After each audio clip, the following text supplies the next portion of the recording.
नमस्कार, मेरा नाम भाऊ तोरसेकर। आप देख रहे हैं प्रतिपक्ष। दोस्तों, राहुल गांधी की मणिपुर से मुंबई पदयात्रा तो शुरू हो गई है। भारत जोड़ो न्याय यात्रा, इसका परिणाम क्या होने वाला है अभी तो उनको भी पता नहीं, हमें भी पता नहीं, कांग्रेस के समर्थक जो एनालिस्ट है उनको भी पता नहीं। लेकिन हवा भरी जा रही है गुब्बारे में। आखिर क्या होता है वो तो 2 महीने बाद पता चलेगा। लेकिन अभी अभी जो खबरें आ रही है 2-3 दिन में कि गलत जगह से राहुल गांधी ने ये पदयात्रा शुरू की है। क्यों? क्योंकि मणिपुर ऐसा राज्य है जहाँ बहुत सारे पहाड़ है और उस पहाड़ में बिखरी हुई पॉपुलेशन है, बस्ती है। मीलों तक जाना पड़ता है और तभी जाके कोई बस्ती मिलती है, ना पदयात्रा देखने के लिए भीड़ मिलती है। बड़ी कोई कस्बा या छोटा शहर होता है तो वहाँ रुककर कोई भाषण वगैरह करते हैं, वरना तो बस से जल्दबाजी में निकल जाना पड़ता है। तो ये तो चलेगा जब तक आसाम नहीं पहुँचते, क्योंकि आसाम डेंसली पॉपुलेटेड है, जहाँ बड़ी अच्छी लोक संख्या है और पहाड़ वगैरह कम है, रास्ते अच्छे हैं, बस्तियां लगातार गांव लगते हैं। तो वहाँ जाकर जो कुछ यात्रा में होने वाला है उसका पता लगेगा।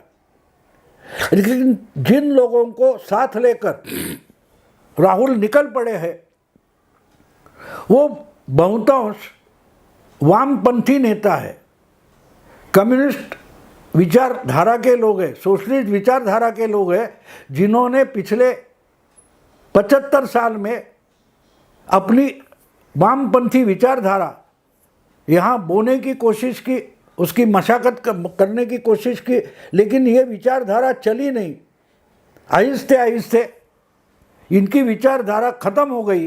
बची कुछ तो केरल में है, वरना बीच के 3-4 दशक जिनकी ताकत बंगाल में हमें दिखती थी, त्रिपुरा में दिखती थी, बिहार वगैरह में कहीं दिखती थी, आज वो सब वामपंथी मोर्चा या वामपंथी विचारधारा और उनकी राजनीति पूरी खत्म हो गई है। नॉर्थ ईस्ट में, पूर्व में, उत्तर में बची नहीं है। और वही लोग अब कांग्रेस का झंडा लेकर और कांग्रेस में शामिल होकर अपनी विचारधारा ही कांग्रेस की विचारधारा बनाकर राजनीति करना चाहते, और राहुल गांधी उनके पूरे शिकंजे में फंसे हुए। राहुल गांधी जो बातें करते हैं हम बारीकी से सुने तो वो कांग्रेस की विचारधारा नहीं है।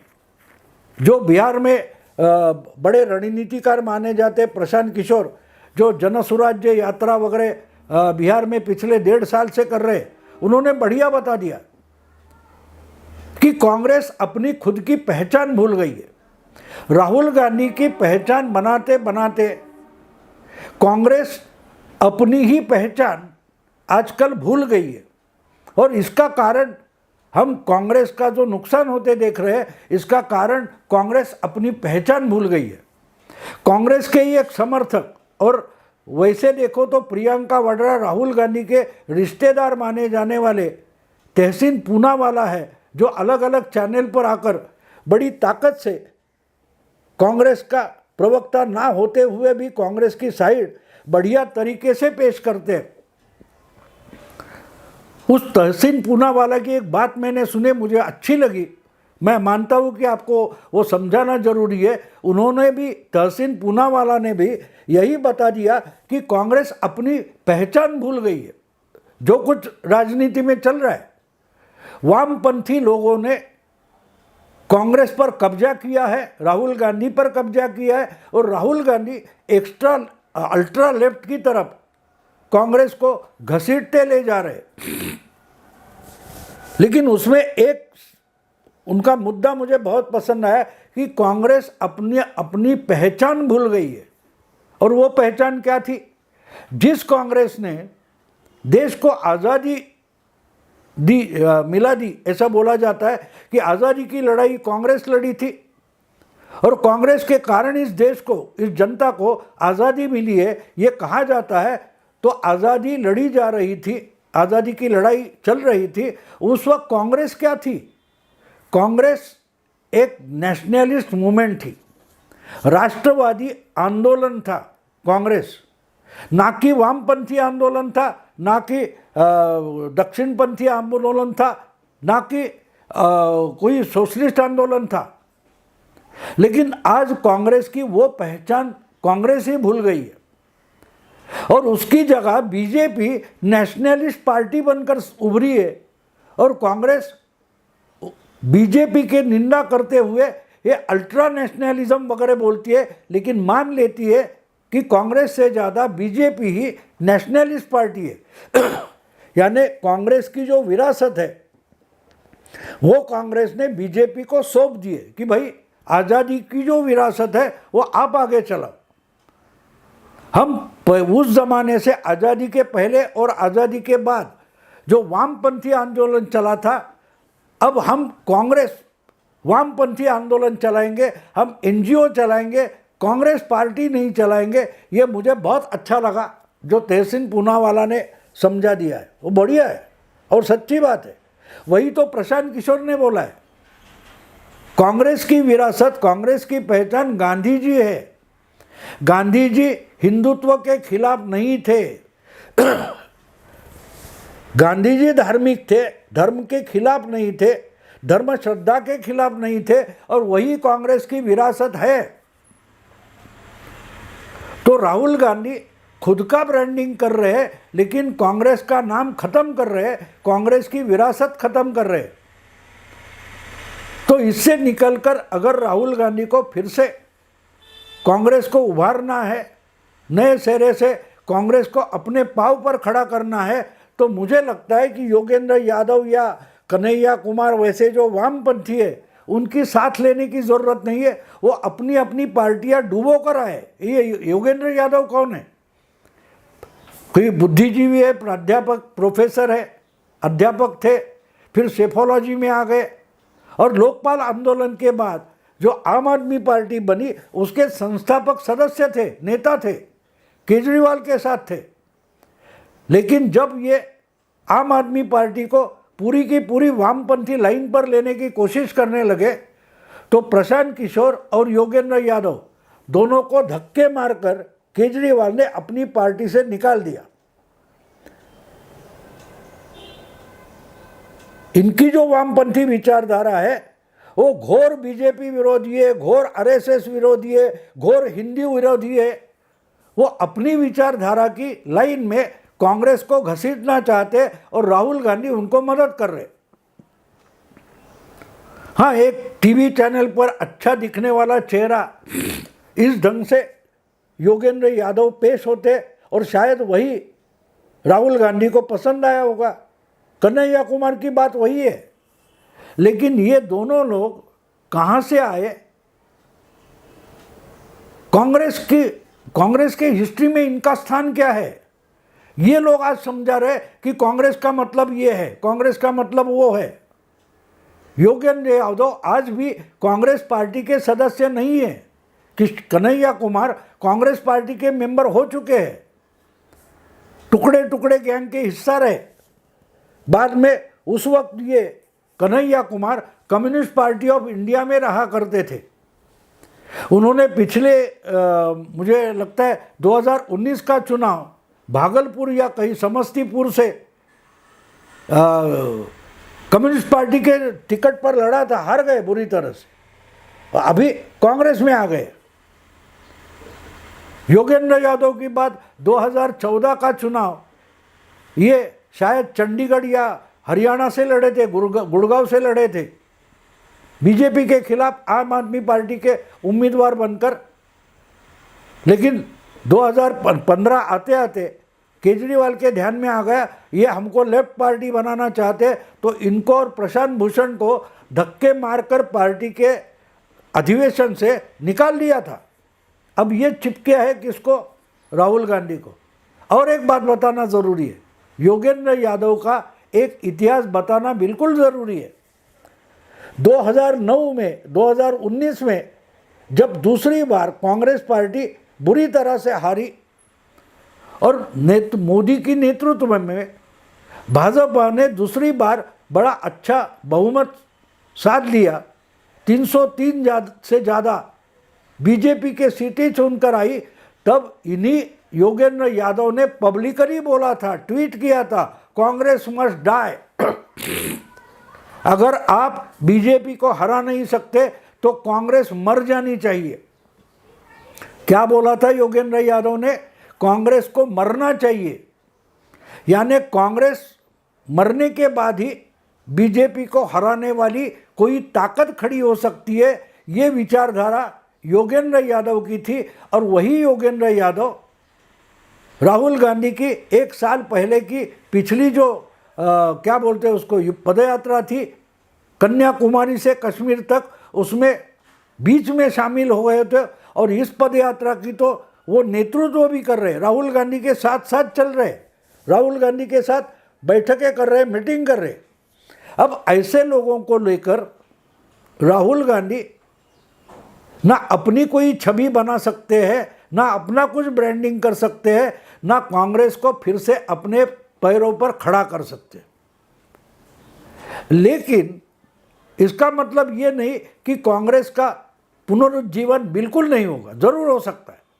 अगर राहुल गांधी सही लोगों का साथ ले ले, सही लोगों के हाथ पकड़े, उनका कोऑपरेशन ले ले, तो कांग्रेस जरूर अपने पैरों पर खड़ी हो सकती है। कांग्रेस अपनी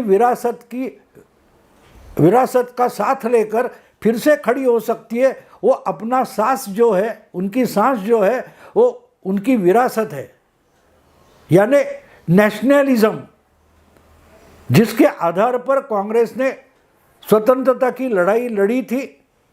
वो नेशनलिस्ट आइडियलिज्म है, ना कि वामपंथी आइडियलिज्म है। और ये अगर करना है तो पहले कन्हैया कुमार और योगेंद्र यादव ऐसे लोगों की साथ राहुल गांधी को छोड़नी पड़ेगी। तो राहुल गांधी साथ किसका ले ले?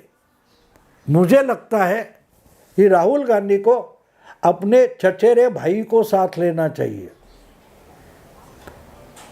क्योंकि वो भी घर के झगड़े में बीजेपी के साथ चले गए। वरुण गांधी, चाची मनेका गांधी, ये बीजेपी में तो है, लेकिन घर के झगड़े के कारण ये बीजेपी में चले गए। और आज भी वो एमपी बनकर चुनकर आते हैं 2 बार। वरुण गांधी और मनेका गांधी बीजेपी के टिकट पर चुनकर आए, और बीजेपी उनको टिकट क्यों देती है? बिल्कुल साफ है, वो गांधी परिवार से है, और उनकी जितनी ताकत है वो बीजेपी से मिलाई तो वो 2 सीटें बीजेपी अपने खाते में जोड़ सकती है। तो वरुण गांधी का और मनेका गांधी का अपना कोई वजूद है, उनका अपना कोई अस्तित्व है, और घर के ही तो है, कोई दूर वाले नहीं है, अपने हैं, पराये नहीं है। मैं मानता हूं कि जितने गलत ढंग से राहुल गांधी पेश होते तो राहुल गांधी चेहरा बने और वरुण गांधी उनकी भाषा बने, उनके बोल बने, तो कांग्रेस एक नया चेहरा बनकर, नई ताकत बनकर उभर सकती है।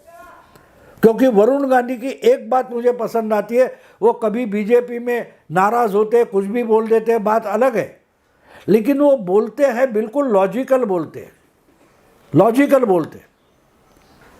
अगर वरुण गांधी को राहुल गांधी साथ में ले लेते हैं और एक मिशन पर निकल जाते हैं कि भाई हमारे दादा परदादा दादी पिताजी उनकी विरासत फिर से खड़ी करेंगे। और इनकी विरासत क्या है? गांधी परिवार की विरासत उनकी इलाहाबाद की प्रॉपर्टी वगैरह नहीं है, 3 मूर्ति ये प्रॉपर्टी नहीं है, ये विरासत नहीं है। विरासत है तो नेहरू, इंदिरा जी या राजीव गांधी, इन्होंने जो राजनीति की वो नेशनलिस्ट पॉलिटिक्स था, वो धागा पकड़कर अगर राहुल अपने चचेरे भाई वरुण गांधी को साथ ले लेते हैं तो कांग्रेस के लिए बड़ी आशाएं जग जाएगी। मुझे मालूम नहीं इसकी कोई कोशिश कर रहा है नहीं कर रहा है, मुझे पता नहीं है, लेकिन हमारे महाराष्ट्र में बोला जाता है ना कि अगर आज जो दुबली और बेसहारा हो गई शिवसेना है, उसके अलग अलग टुकड़े हो गए, तो वो शिवसेना अगर फिर से बलशाली हो जाए, ताकतवर हो जाए, तो इसके लिए दोनों ठाकरे बंधुओं को साथ आना पड़ेगा, उद्धव और राज ठाकरे। राज ठाकरे तो मानो कितने 17-18 साल पहले अपने चाचा जिंदा थे उसी वक्त शिवसेना से निकल गए थे, और उन्होंने महाराष्ट्र नवनिर्माण सेना नाम की अलग से पार्टी बनाई थी, अपनी ताकत भी दिखाई थी। लेकिन मोदी का युग शुरू हो गया, मोदी एरा शुरू हो गया। उसके बाद थोड़ी मन से डिमोरलाइज हो गई है, उनका संगठन बिखरा हुआ है। उद्धव ठाकरे अपनी गलतियों के कारण उनके साथ जो शिवसेना थी, उनके पास जो शिवसेना थी, उसको बिखरा कर बैठ गए। अगर उनको फिर से खड़ा होना है तो अपने ही लोगों को साथ लेना पड़ेगा। ये चर्चा महाराष्ट्र में बार बार होती है, बार बार होती है। अभी कल परसों राज ठाकरे की पत्नी शर्मिला ठाकरे ने कुछ बोल दिया तो चर्चा शुरू हो गई, क्या दोनों ठाकरे बंधु फिर से साथ आ जाएंगे? तो ये चर्चा होती है। अगर ये साथ आ जाते हैं तो अलग से बैठे उदासीन ऐसे कुछ लोग होते हैं जो इनके साथ आ सकते हैं। दो भाई अगर हाथ मिला लेते हैं तो बहुत सारे इनके चहेते लोग हैं जो उदासीन बैठे जाते हैं, निष्क्रिय हो जाते हैं, वो फिर नई उम्मीद लेकर साथ आ सकते हैं। अगर ये बात महाराष्ट्र के लिए, मुंबई के लिए, ठाकरे भाइयों के लिए कही जाती है, तो मैं मानता हूँ कि यूपी में अगर कांग्रेस को फिर अपने पैरों पर खड़ा करना है तो आज की तारीख में क्या बोला जाता है कि अमेठी और रायबरेली, अरे उसके साथ सुल्तानपुर और पीलीभीत, ये दो चुनाव क्षेत्र और जोड़े जाएंगे। कम से कम आज रायबरेली ही सिर्फ कांग्रेस की बची है। अमेठी में तो राहुल गांधी खड़े हो नहीं सकते, ऐसा बोला जाता है। उसके नज़दीकी पीलीभीत और सुल्तानपुर ये चुनाव क्षेत्र आते हैं।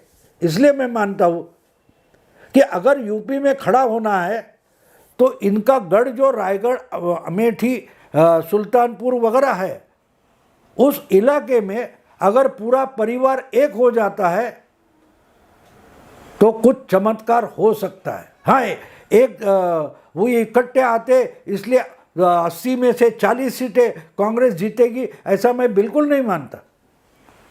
लेकिन जो सिमट कर रायबरेली तक कांग्रेस सिमट गई है एक कॉन्स्टिट्यूएंसी के लिए, एक चुनाव क्षेत्र के लिए, वो कम से कम 4 चुनाव क्षेत्र में प्रभाव बढ़ जाएगा और उसका जो इफेक्ट है वो हमको 10-12 सीटों पर यूपी के कम से कम दिख सकता है। 2 बहुएं साथ आ गई, 2 चचेरे भाई इकट्ठा हो गए, एक परिवार साथ आ गया। इसका जो इम्पैक्ट है, इंदिरावादी, नेहरूवादी, पुराने ज़माने के जो कोई हो गए, उनमें एक नई ताकत संचार होता है उसका, और उसका फायदा कांग्रेस को, राहुल को मिल सकता है।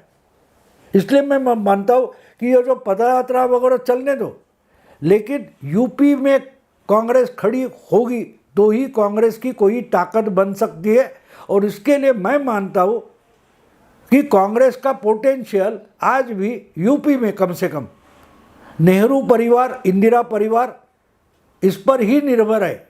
अगर वो निर्भर है तो उसी का तो फायदा उठाना पड़ेगा, और वो फायदा उठाना है तो सोनिया जी को और राहुल को अपना अहंकार, अपना ईगो अलग रखकर अपने ये बिछड़े हुए परिवार के लोग हैं, 2 मनेका गांधी और वरुण गांधी, इनको साथ लेने की कोशिश करनी पड़ेगी। और ये 2 भाई अगर यूपी में, बाकी सब छोड़ो, पदयात्रा छोड़ दो, सिर्फ यूपी में 2 भाई नेहरू इंदिरा परिवार के चौथी पीढ़ी के 2 भाई अगर इकट्ठा होकर ज़्यादा बातें ना करते, यूपी में पिछले अगले 3 महीने घूमते रहे, तो भी बड़ा इफेक्ट दिखाई दे सकता है।